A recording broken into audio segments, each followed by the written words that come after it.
તો બોડેલીના ભાખા ગામમાં પથ્થરની ક્વોરીમાં ગેરકાયદે ખનનનો વિરોધ થયો અને ક્વોરીમાં થતા બ્લાસ્ટિંગના કારણે રહેણાંક વિસ્તારમાં નુકસાન થયું છે. બ્લાસ્ટિંગ સમયે ઉડતા પથ્થરના ટુકડાથી લોકોમાં ભયનો માહોલ ઉભો થયો છે. બ્લાસ્ટિંગના કારણે અનેક મકાનોમાં તિરાડો પણ પડી. ક્વોરીમાંથી ઉડતી ધૂળ ખેડૂતો માટે પણ મોટી સમસ્યા અત્યારે બની છે. તો જાનમાલની સુરક્ષા સામે મોટો ખતરો ઉભો થયો છે. ત્યારે ક્વોરીમાંથી ઉડતી ધૂળ ખેતરમાં પથરાતા પાકને પણ નુકસાનની ભીતિ. પ્રદૂષણને કારણે ખેતીમાં સતત ઉત્પાદન ઘટી રહ્યું છે તેવી ફરિયાદ ખેડૂતો કરી રહ્યા છે.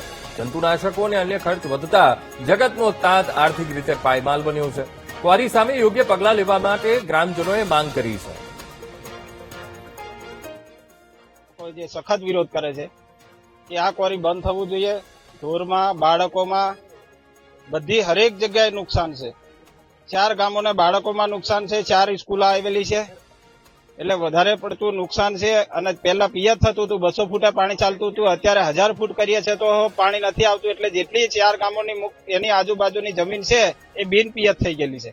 પ્રદૂષણ બહુ જ છે, કેમ કે ગાય ભેંસોમાં પણ હવે જે ધૂળથી સાર ખાય છે એટલે પીડિતમાં અમારા ઢોરો પણ મરે છે. હવે અમે અધિકારીઓને બધાને અમે રજૂઆત કરીએ છીએ તો એ કહે છે કોઈ અમારી ફરિયાદ સાંભળવા તૈયાર નથી. જે હયાત ક્વોરી છે એના કારણે જે પણ કંઈ એમને તકલીફો પડે છે એ બાબતની રજૂઆત કરેલી છે. આ ઉપરાંત આ ક્વોરી જે નવી ક્વોરીઓ આપવાને માટે એ લોકોનો વિરોધ પણ એ લોકોએ પ્રગટ કરેલો છે આ બાબતે. અને જે લોકોને જે ક્વોરીઓના કારણે જે તકલીફો પડતી હોય છે અને નુકસાન થતું હોય છે એ બાબતની વિવિધ રજૂઆતો કરેલી છે, જે બધાનું આ પ્રોસિડિંગમાં લેવામાં આવશે. અને આ પ્રોસિડિંગના ભાગરૂપે એનું જે પણ કોઈ પ્રોસિડિંગ હશે એ આગળ સત્તાતંત્રને મોકલવામાં આવશે.